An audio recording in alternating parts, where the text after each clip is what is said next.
Hello and welcome to another episode of Who Knew in the Moment, the podcast. I'm your host, Phil Friedrich, and today I'm honored to have a second time attendee, Mr. Adam Kroener, with me. Adam is the founder and owner of Carbliss, one of the fastest growing drinks. I'd probably say in the world, but certainly here in America, and excited to just have him on to highlight the growth that they've had and some of the tactical parts of the journey. So, Adam, thanks so much for being on today. Yeah, thanks for having me, Phil. Although you did not know, 2024 we were the number one spirits brand in growth globally, and this year we slipped down to number two. Well, there's room. We can get back up to number one, and we'll encourage some people to get out there and buy some more. There we go. No, well, congrats on that. That's an amazing stat. Now, just to kind of start with your journey, um, as you decided to grow the brand in the very beginning, to start the brand and build the brand, in the very beginning, you were, out and about doing a lot of the work, just as many business owners are. And inevitably, what you realize is, hey, if I want to be the fastest growing brand, I can't do it all myself. So, talk a little about some of the tactical hirings that you started with, but then also, as you look back on the beginning years, are there any hires you would have made sooner, or are there any roles that maybe you got too excited about early on and you go, that maybe didn't need to happen at the time in which I originally made that hire? Okay, so I'll try to remember those so I can go back from a tactical hiring perspective. And when did we speak last? Was it 21 or 22? 21. Okay, so 21, I had probably just come into the business like recently. And we actually hired a salesperson in our home state of Wisconsin. She started on the same day I did. About a month after that, we hired what is now our executive vice president. And really that was compounded from very quickly realizing having this lady Amelia out in the market was immediate growth. Usually I could close, the reason we did that is I could close close to 90% of the accounts that I would come to. And it's Yep. like, even if worst case somebody's 50%, right, because they're not the owner and they maybe don't have the passion, we should be in a good spot. And she proved to just be, she's much better than I am at this point. And so then from a manufacturing perspective, I knew that you could have 100 of the best people, but if you don't have good process, you're going to have a lot of great people fail just because, due to lack of expectations. And so that's where the gentleman who's now our EVP came in. He helped us really understand, one, the route to market in each individual state because the laws are different, and then build out a sales process not only to gain distribution but also to help ensure that our boots on the ground sales team ends up being able to be replicated from Wisconsin. We're launching Florida last week. Those market managers should be able to go into each market and have a general understanding and be able to drop in and do the same work.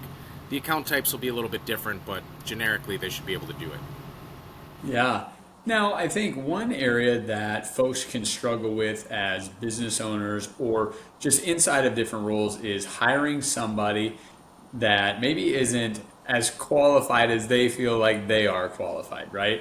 And that delegation opportunities, with that for you, talk a little bit about, being willing and to delegate certain tasks. And then second part, talk about, really building someone up and training them in the right way so that way you can delegate and feel comfortable with it. So I'm going to actually tell you a quick story about Amelia to kind of talk about my personal compounding belief.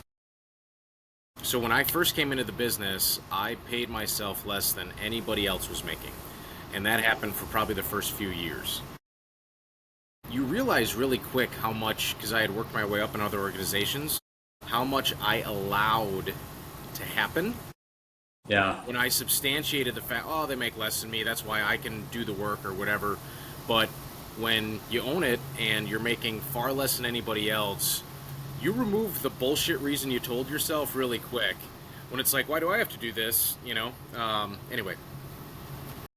So Amelia started as a market manager, and that's our boots on the ground sales team. And then when we're in a market, we get 1099 contractors that do, they're called brand ambassadors, and they do samplings.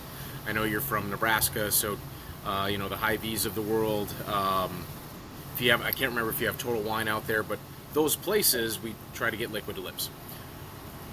We had a few brand ambassadors at the time, and Amelia would always want to do them herself. I was like, well, why do you want to do it yourself? And she's like, well, I can tell the story the best. I know you guys personally, so I can really associate the passion. And she's not wrong. But when I said, you are one human. Let's say you sell 6 cases, in a sampling, and that's usually about 24 cans. If you set up 10 samplings and they all sell 3 cases, we've sold a lot more product. And it's really, it's an avenue of extending yourself through that process. And I think that's really the type of mentality that we've always taken from square one. Is the one thing we did was make a really great product that didn't exist in the market. Outside of that, we knew nothing about this business. We had a general idea of how to run a business and how to operate it, but supply chain, procurement, sales, we did pieces of it so we could understand, but we knew by far and away there's a ton of people out there who have done this bigger, faster, better than us. So really the mantra for hiring has been hire the right person. Yep. Certain roles we've required a skill set, a lot of roles we have not. But as long as we hire the right person, we're going to get them there. And I think the harder, easier said than done that we do is we just trust them and get the hell out of their way. We let people fail, and it has costed us a lot of money a few times. But if I've hired the right person, they're never going to let it happen again, and they're going to probably build the process around their mistake and make it back in the long term for the business. I love that. I love that. Now, in addition to that, something I would love for you to, kind of highlight is to the belief in the business, right? You as the owner probably have the most belief out of anyone because, well, I founded this, right? If I don't believe in it, who the heck's going to?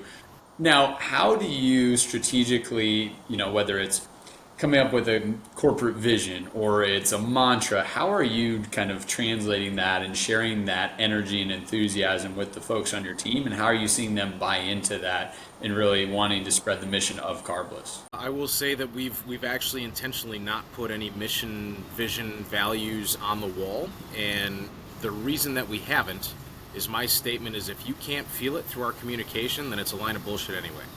And so from a passion perspective, like we are now 70, 75 people throughout 20 different states, but every other month we fly everybody to one location. We have a dinner on Monday, we do a training on Tuesday, and we do a monthly call every single month just to go over the financials, where we're at from a budget perspective. And then our EVP actually recently started like a monthly update call from each department. And so from a communication perspective, anything that we believe is always articulated through that manner. And I know that sounds weird because I feel like we've been trained and transitioned to have these things written on the wall, but the way we treat our suppliers is the same way we treat our team, which is the same way we treat our customers, which is the same way we treat our distributors. And through our communication, I think our team gets to see that, they get to feel that. We'll have slip-ups, we'll share it with everybody. Here's what happened, here's how we're going to course correct. So they get to more than just see it on a wall, they're feeling it. And they therefore generally replicate that. Are there times when that doesn't happen? Sure. But those are the times that we just call it off on a one-for-one basis and correct it and move on. Love it.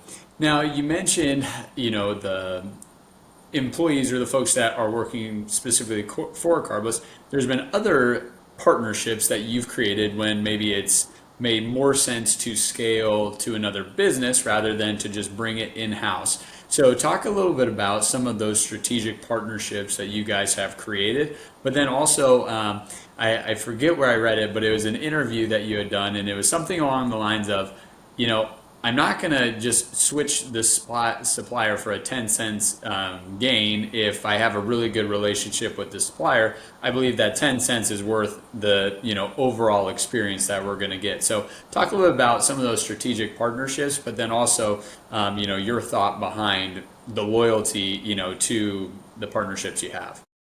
Yeah. So first on the strategic, or rephrase the partnership one again. Yeah. How did you decide to make certain partnerships instead of trying to start it or bring it in house? Hey, I want to go to this brand or this business that's already established instead. So for the most part, I will verbally and physically do. We internalize every job. And one of the questions I didn't answer earlier is like, have we ever brought in anyone too soon? The answer is no, but it's because we hire the right people. So our supply chain manager, Sailor, she got hired when we thought it was about 50% of a job. I was buying stuff between 5 p.m. and 11 p.m. That's 30 hours, except for I knew I was inefficient.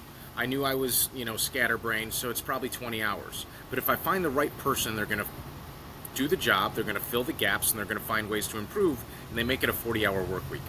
And that's exactly what Sailor did, and now that department is 5 or 6 people.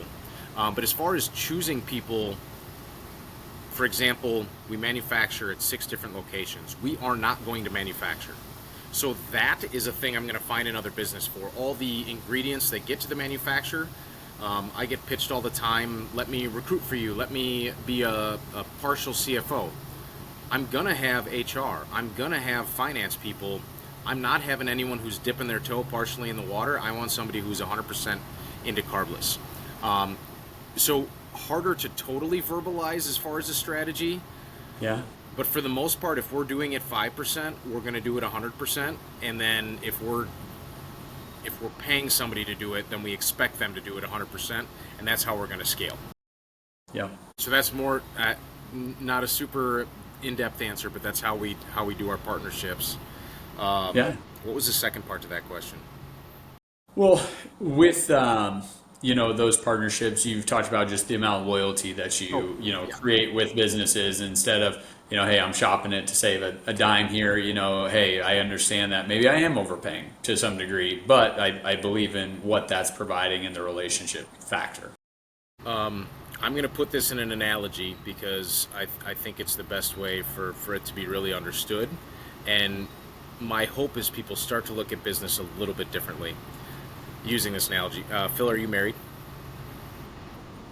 Engaged. Okay, perfect. So you're technically haven't signed on the dotted line.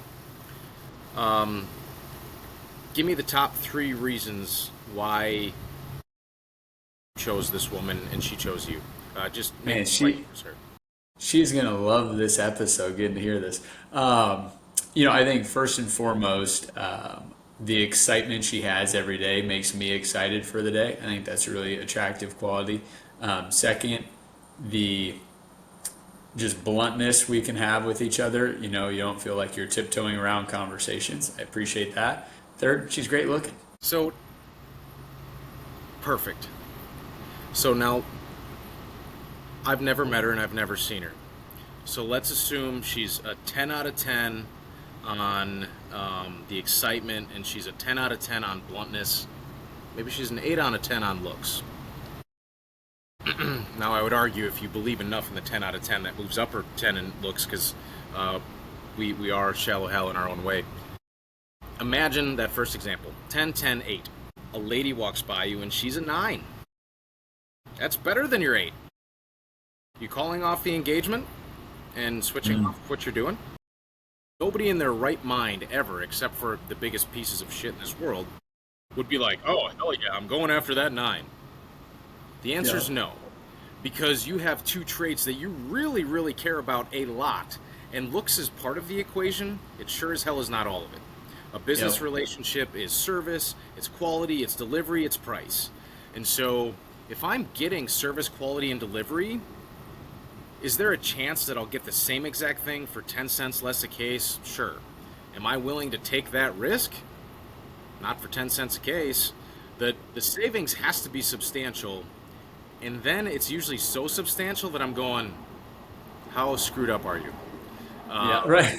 So I like to put it in that sense because I do view business similar to a marriage. Like, we should be in this for the long haul.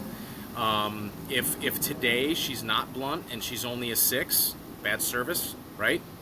Well, I shouldn't just leave you because I had one bad non-blunt day. I should talk about it, tell you how much I appreciate the bluntness, and give you the opportunity to get back to being a 9 or a 10. And that's, I mean, everybody looks at marriage as a forever thing, and they should. I don't understand why everybody looks at business different. I love it. That's good. Now, one of the strategic partnerships that you guys have has been with Sovereign Flavors. And, when you and I first started talking, I think there was maybe 3 or 4 flavors that you guys had. Now you have even more flavors, and you have pre-made drinks that you offer as well. So talk a little bit about, the strategic part of bringing on a new flavor and going into the pre-made drink route, because sometimes you try and do too much and you don't do anything well. Sometimes you just try and replicate what's already there and you go, well, it turns out lime flavored drinks isn't what people love, and I just made another lime flavored drink for the 18th time. That's perfect point, and you actually brought up a part of our strategy. So Sovereign is still the only one that makes our drinks. The beautiful part about how they create them is, once we agree on how the formula is, for most of them, they're not going to use that combination, or often particularly that singular extract, and sell it to somebody else. So there's some exclusivity there. How do we look at making new flavors? So the prepared cocktails like the margarita, when we talked in 2021, I viewed us as a cocktail in a can. Vodka lemonade, vodka cranberry. What I had to come to grips with was that was my vision. Due to the market and the consumer, I was the red one, the yellow one, the green one, the purple one. And really, we've more said it's flavor, right? It is a flavor, it's not a cocktail. Although that's how I envision it. So, can we be a cocktail? There are brands out there that have tried to play in the flavor space and the cocktail space, and they can't. And then they end up creating a new brand, and the same liquid works out great. So the test for us was, can Carbliss be a cocktail? So we started out with margarita. That went well. Then did a cocktail collection that had strawberry margarita, Moscow Mule, Paloma, Mojito. The strawberry margarita was voted the favorite. So we're like, the Carbliss consumer loves the margarita. So then we came out with a margarita pack. And so we have to balance these cocktails with the flavors. And transparently, the bars like the flavors better, because they will always tell you they can make a margarita better, and they will also tell you that they never get requested for, a no carb, no sugar margarita. Well, that's also because you can't make one. So it's better than to ask. So we're always balancing the two spaces. And then to your point about lime, have you ever done investing? Yeah. Okay, so if you ever get taught like technical analysis, the ultimate idea of technical analysis is you cannot beat the banks. These hedge funds are going to move billions of dollars, and then it's going to shift the markets. Well, you can't beat them. But what you can do is figure out the technical indicators and ride on their freaking coattails. In my opinion, there's other brands like ours that have gone out, they went national way before us, and they've become popular. I can sample 100 people, and I will defiantly tell you 98, 99 out of those 100 will prefer the Carbliss flavor over that. So they can go ahead and make the market. They can test to see if a flavor works, and if they do, we'll just make it better. We'll make it the Carbliss way. And so, similar to what you were saying, I've got some people that are, Nebraska might be on the borderline, but make out in Colorado or the West Coast, huckleberry is a huge flavor. You should make a huckleberry. Can you please tell me the best-selling alcoholic beverage that's huckleberry? Oh, there's none. Yeah. So now I have to, and it's not like somebody's spot will be that. I don't have the marketing dollars to create that market. And so if there's a pear or peach, pineapple, those were all products we came out with because they worked for our competitors, and we knew if we compared ourselves next to them, we'll win 98 out of 100 every single time. Yeah. So I like that because you kind of talked about both sides of it. And what I mean by that is if you only listen to what your customer is saying, right, they don't understand the business side of it. They don't necessarily understand the industry, right? They're thinking about personally, what would I love to have? Well, turns out you are one of 7 billion, and that doesn't mean that we should have that flavor. At the same token, in like the strawberry margarita example, if it's our best seller, we need to pour into that. Like, what about it's our best seller? How can we maximize that in maybe a spot where there's not a lot of companies creating a strawberry margarita? So, talk about that balancing act for you of, hey, I hear you Huckleberry fans, but turns out that's a very small market and maybe someday versus, hey, we produced this, it got phenomenal feedback. All right, how can we double down? So I am an explainer by nature. I want everybody to understand the why. Unfortunately, those requests usually come in through email or social media. I used to explain it. I got sick of being told how dumb I was. Well, all 5 of my friends would drink it, and it's like, yeah, that clearly makes a ton of business sense because 5 people is going to really help me. But I mean, I'm being facetious, but ultimately, I've just started going, hey, thanks so much for your feedback. Thanks for caring enough to share your opinion, and then I leave it at that. But what we actually do is a combination of this data of what we're seeing in the market, going back to we want to be the best supplier that is out there. So I'm also looking at what do my distributors struggle to get off of the shelf. So Black Cherry was launched in 2022, right after I talked to you. So Yeah. Black Raspberry was one of our first flavors. It still is the best seller in every single market.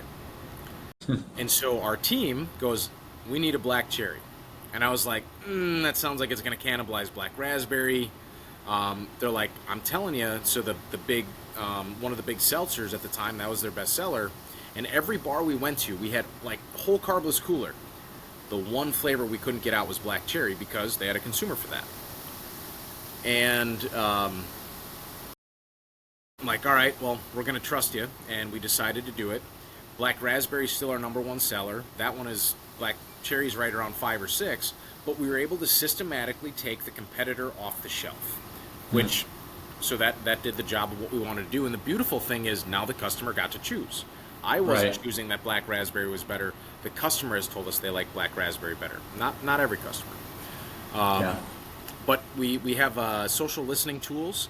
So it is this combination of what are we seeing in the market, what do our distributors want us to make to take market share, and also what do I see on social listening.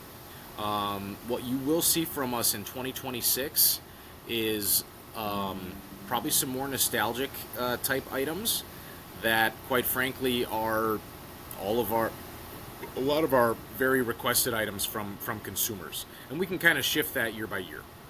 Yeah.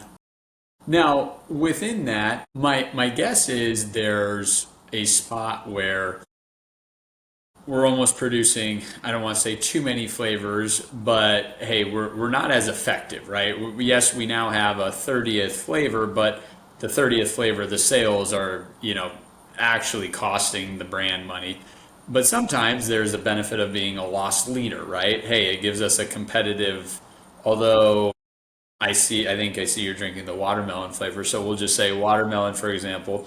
Hey, watermelons are our 30th of the 30 flavors in selling numbers, but it gives us a competitive, advantage to this brand that doesn't have watermelon, or it gives us the ability to say, hey, we also have watermelon. So you don't feel like, well, if I'm going to buy this flavor, then I'll just go with that brand because they have these 4 that I really wanted, opposed to I'm going to get 2 from Carbliss and 2 from X, Y, and Z other brands. So talk a little bit about that for you in regards to we're not just making a flavor necessarily to make a flavor. We want it to actually be, profitable and a good seller for us. So I often thought the same thing about the loss leader, and I'm just going to share our take. So a loss leader, what I'll typically see in retail, and Carbliss is often used as this now because it's become so popular.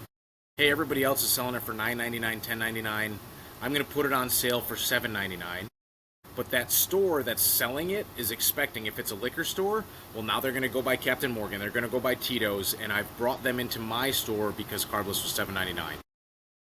I would call that more of the loss leader. The challenge with us is we line price, everything's the same. So the consumer gets to tell us what's popular. So Yeah. for me to bring them in the brand with something that I decide to discount, I already know that the consumer doesn't like it as much. And I'm almost, I feel like not giving them the full opportunity. Black raspberry is our bestseller everywhere. I want to make sure everybody probably tries that. So great question though. We have not discontinued any flavors yet. We are up to, I mean, almost in the 20s. So we're definitely way up there. The nice part is all of our new stuff generally elevates a lot higher than we anticipated. So we're just seeing stuff that we were making 3-4 years ago are falling to the bottom. And similar to what you're saying, my opinion is it's our job to take that off the shelf before the retailer asks us to. And as long as we're staying ahead of it at that point, so far, we keep bringing out new products. Nobody has asked us to take stuff off the shelf. So there's some stores that we literally have, 30 feet and 3 shelves, and they're just stacked with Carbliss. And they're like, anything I can get, I'll take it. So it's this selfish game you have to play, because the more shelf space we get, the better, the more billboarding we get. But also want to be ahead of, the slower moving SKUs where we move it out before they do. I'd say in the next year or two, that's something that we're going to have to do. Yeah. But haven't done it yet. Now, this is probably as the business has grown and grown at such a rapid pace, maybe you start to have more proof of concept and more in-depth, analysis. But do you find geographically that there is a difference on like popular flavors? Like, hey, to your point, I'm in Nebraska. Nebraska peach and watermelon don't do as well as they do in Tampa Bay, Florida, right? I mean, have you guys noticed some of those trends or in your sales? So the odd part is no. Now, if you look at our selling territory, we are very central U.S., so it's, Michigan, Ohio, out north, South Dakota, and then you kind of paint that down. Black raspberry, cranberry are number 1 and 2 in every market. I will tell you that Arkansas, every few months, cranberry will flip above black raspberry for the month. We're talking about a point, half a point. If there is a difference from market to market, it is within about a point to a point and a half on all these SKUs. That being said, launching Florida is the first time that we've skipped states. So when you think about the warmth here, you mentioned watermelon, I think pineapple. There's just a different vibe. I at a higher level look at them as berry, citrus, and tropical. It's kind of like the 3 flavor profiles in our beverages. So if we're predominantly in Florida, do the tropicals, start selling higher? Do maybe the citrus fruits, because naturally down here, citrus fruits and tropical fruits are a lot more readily available, and part of the consuming pattern is where when you go to the Midwest, central USA, berries are something that everybody can grow, and it's more part of our inherent eating occasion, which then shifts to our drinking occasion. So yet to be seen, but we just launched last week. It is something that we've talked about, though, is how does that start to shift? I just don't think we've gotten far enough outside of the core to see any shifts yet. Yeah, I love it. Now, for you, and you probably get annoyed. I text you whenever I get to see some big Carbliss thing. You do such a good job of being present, and I think at the end of the day, if money were infinite, everyone would market everywhere, right? But unfortunately, money is a finite resource, and so you sit there and you go, all right, well, is our best bang for our buck on social media platforms? Is it physically at the Kansas City Royals ballpark? Is it the ESPN banner line?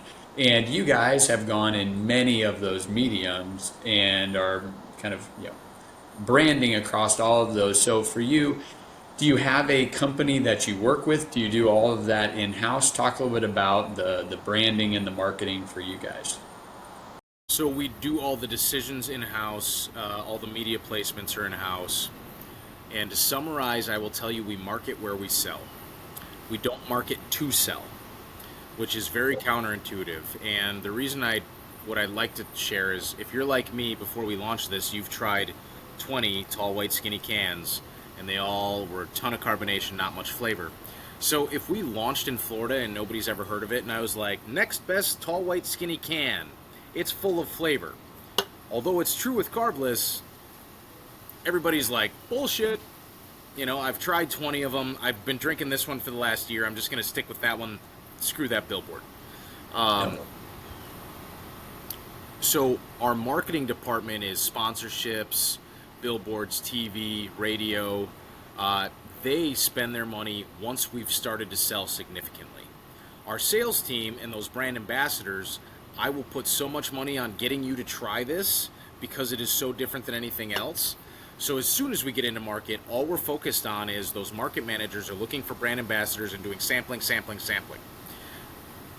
Said another way, once you've tried Carbliss and then you see the billboard, you're like, oh, that's the stuff I tried. Maybe I tried it at the bar. Maybe I tried it at Hy-Vee. I gotta grab that. I forgot what it was called or whatever. I wish they would, but that's consumer behavior, right?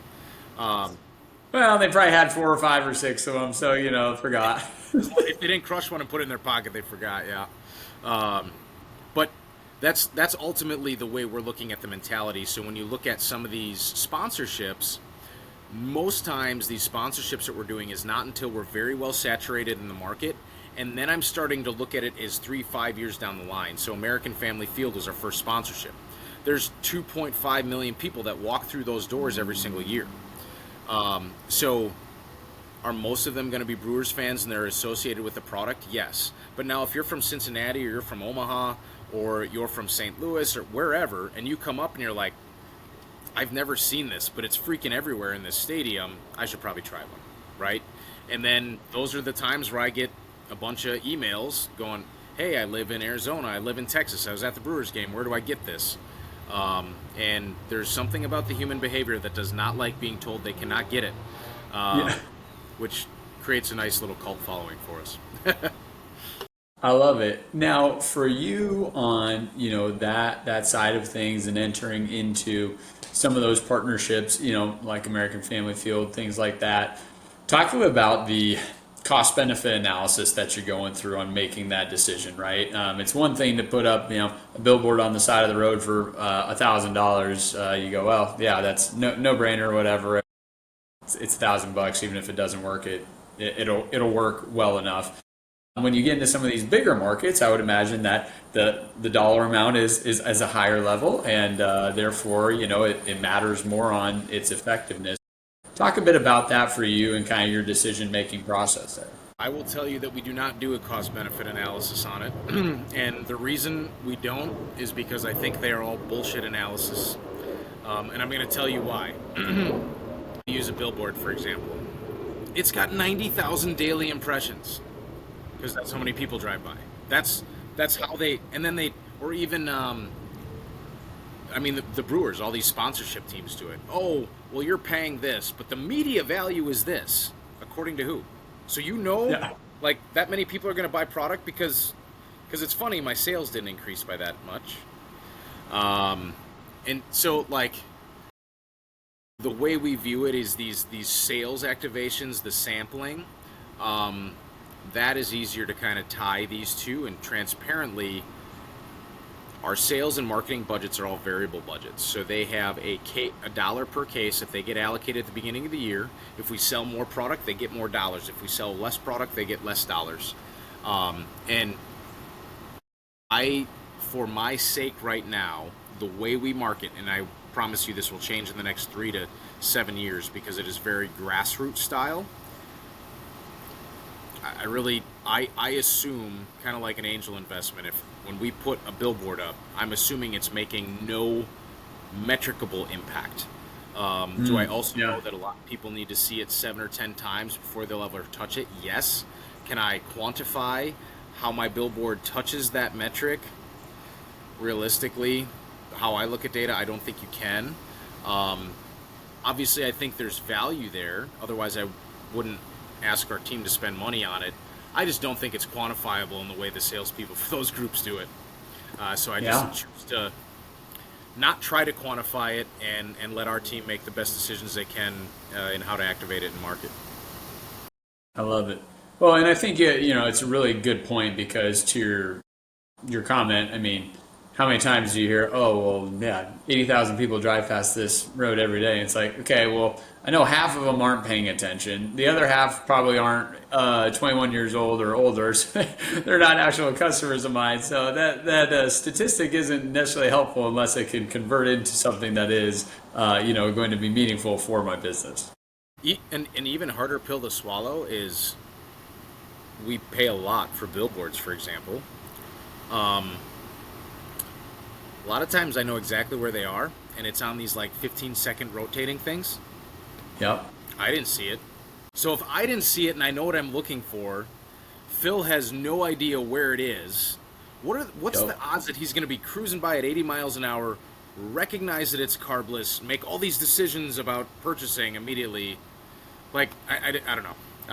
Again, I get the value. I just don't like how it's quantified. No, I love it. Now, and once again, I know you got a million and one things to get done, so I'll be brief. From a flavor standpoint, I know in the original era, the whole idea of this drink was you said, well, gosh, let's make something that from a health standpoint is a bit healthier and doesn't necessarily have all the negative health attributes. Today, we understand what we're trying to create, but the flavoring, I'm sure there's 100 different ways to make a drink, and this much of this and that much of that changes the way it tastes. So for you guys now, when you're introducing a new flavor or thinking of a new flavor, what is the process to decide on the exact concoction? Do you do blind taste tests and have random folks that sign up come in? Is that an internal thing? Is that an Adam, a one and only? Hey, I try, and if I like it, that's the one we go with. Or hey, I make some suggestions. How do you guys go about that? Honestly, it's pretty siloed, as in our EVP and myself. We typically talk more about strategy, the markets we're going to go into, and then the gaps in our portfolio, and then how do we fit those gaps into current markets plus future markets. That's like the high level. We don't necessarily decide on one flavor though. So for example, what we did this year, which was way different, we have had consumers decide in the past. The last few years we've done it strictly off of data because there were some just very prevalent ones that the distributors are like, we need this bad. Yeah. And they're the ones who have to sell it. So for next year, what we did is we took this was really fun process to do. So have you ever done any of the blind tastings with this? No, I haven't. My opinion with how flavorful they are, I always tell people it tastes just like you're biting into the fruit. You'd think that you'd know what it is, but you put like I've done 3-4 blind samplings and I sucked at all of them. Even though it's our product that I freaking created. So the color will tell you something. But let's say Phil, we're going to do a Carbliss sampling and you're going to try 5 different flavors. Well, you can go on our website and you can look at the 20 flavors we have, and you at least know out of the 20 what to guess. Yeah. So we had 7 flavors that we were debating and had them all made and said, hey, we're good with any of these. Let's start with understanding what people think. So created a form that had, what do you think about the appearance, 1 through 5? What do you think about the aroma, 1 through 5? What do you think of the flavor, 1 through 5? Then guess the flavor. So the only thing they had to go off of was the taste and the color, but it could be pear, it could be guava, it could be apple, it could be kiwi, it could be chia seed, it could be, they have no idea what we've done. Then we took all that data and then matched up what the actual flavor was. And so there was 2 flavors that both were rated high, and the guesses were like 85% on for the flavor. We're trying to be authentic and true to the fruit of what we're showing. So those two things were a very easy, like, those have to be included, because not only did people guess what the flavor was, a lot of people loved it. So then we then took that with no edits. So that was straight, hey, Sovereign, send us these flavors. I had never even sampled them. I was part of the tasting, but my data was removed because I knew the 7 flavors. Same with our dark pops. So then we took these 2 and we said, these are definitely going to be in there. Mike and I went out to Sovereign, and then we like dialed them in. And so Sovereign has been working with us now to the point where that they're 80 to 90%. Sometimes they send us one and we're like, it's good, let's go. That's it. Yeah, I mean, they're just amazing. But so we just more or less fine tune it. We might adjust the color, trying to be more on point, or with we're trying to limit the amount of colors that we have. We might be trying to bring out a certain part of a berry flavor. For example, in our strawberry margarita, we intentionally wanted to almost seem like there was a seediness. With our raspberry margarita, we intentionally wanted it to just have the aroma of like stepping into a raspberry bushel, and crushing them, and the juices kind of come out. So there's sometimes we don't always share that up front, so sometimes we'll just formulate to get that out. So it is there's no science about it, 100% art, and pretty much it's between Mike and I, and I'd say we're usually pretty well aligned, and we're also aware that it's only our 2 palates, so we have trained ourselves to try to think about what we think the masses will like. The challenge, my beautiful wife, who I trust so much, let's say, so she doesn't like peanut butter, which I think is obscure. Everybody likes peanut butter. But if we were making a peanut butter drink, she's the type of person that she can't go, well, I'm trying to imitate peanut butter, so this is what I'm going to make it taste like. Instead, she'll go, I don't like peanut butter, here you go. Yeah.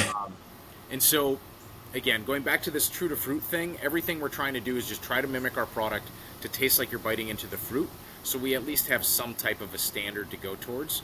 And we just realize we have different perceptions, and what we end up with is somewhere in the middle. I love it. Well, I know once again you guys have opened or started releasing product in new states. You said, hey, in 2026 we're gonna have some new flavors coming out. Give a little vision for the things that you're most excited about. And I know you can't give away all the secrets, but hey, what are a couple of things that you're most excited about that you're either actively doing or have done recently, or things that are on the docket coming up? Yeah. So if you think about when we first spoke, I was probably a few months out of working full time. We had been on the shelf for about a year and a half. So when you make something, like, the whole reason we made it is we wanted this convenient drink that had a nice nutrition panel and everybody loved the taste. So we wanted to make it for ourselves. So that was a selfish reason to get it in a can, because I was sick of making it. And then we're going to put it on the shelf, and then you try to get more on the shelf. You make more flavors. In any state that we've been in for more than 3 years now, I think. Do you know what the top-selling spirit brand is in the United States? I'm not saying RTD, the top-selling spirit brand. Nope. Take a guess. Spirit being vodka, whiskey, brand, Yeah. copper cap. Sorry, what'd you say? Name brand, and it has a copper cap, and it's vodka. Tito's. So Tito's is the top-selling spirit in the United States, and that's at retail. But if you go buy a handle for $30, that means, to be equivalent in dollars, you need to buy 3-4 packs of Carbliss. There is about 5 states that we are already outselling them. The idea, even 3 years ago, we had become 2 or 3 in a lot of these states. And it, like, just this concept of, I think about Jack Daniels, Jim Beam, like, just these legacy brands that I've seen on the back bar for 25 years that have been in business for 100. I never imagined creating something that could beat that. And so now to, like, be toppling the United States Goliath, no easy feat. We always joke around that Tito's was a 25-year overnight success. Like, they had a conscious plan. They kicked ass. They dug deep. and they're holding market very well. But yeah, just so the plan is to continue to do that in every single damn market. Is what the plan is. But I love it. yeah, I can't even articulate how cool that is of not understanding data in a market and then starting up and within a few years just be beating the biggest guys in the market is incredible and a testament to. I think I think you ran into Jesse, one of our market managers, but Yeah. our team is just incredible. They continue to wake up with passion and kick ass and take names every day. I love it. Well, Adam, I want to say thanks so much for sharing the growth in the company today. Everyone listening, go check out Carbliss drinks if you haven't yet. If you have, there's probably a flavor out there that you haven't tried yet. I encourage you to grab a new flavor and check that out. And Adam, can't wait to probably do this again in 2 or 3 years and see that you're number one again in all the growth.